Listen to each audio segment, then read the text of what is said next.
പരിശുദ്ധ ദൈവമാതാവിൻ്റെ വണക്കമാസം 30-ാം തീയതി. മറിയത്തിനുള്ള പ്രതിഷ്ഠ. പരിശുദ്ധ കന്യക ത്രിലോകരാജ്ഞിയാണ്. മിശിഹ രാജാവാണെങ്കിൽ അവിടുത്തെ മാതാവായ പരിശുദ്ധ കന്യക രാജ്ഞിയായിരിക്കണം. ഇന്ന് ഭൗമിക രാജാക്കന്മാരുടെയും രാജ്ഞിമാരുടെയും സ്ഥാനമാനങ്ങളും പ്രതാപങ്ങളും അസ്തപ്രഭമായി കൊണ്ടിരിക്കുകയാണ്. എന്നാൽ ക്രിസ്തുനാഥൻ്റെ രാജത്വം നിത്യമാണല്ലോ. അതിനാൽ അവിടുത്തെ മാതാവായ പരിശുദ്ധ കന്യകയും നിത്യം രാജ്ഞിയാണ്.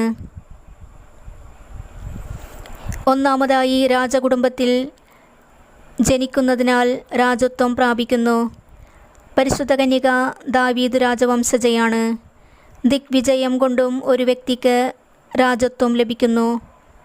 ലോകം ദർശിച്ചിട്ടുള്ളതിലേക്കും ഏറ്റവും വലിയ ജേതാവ് ക്രിസ്തുവാണല്ലോ.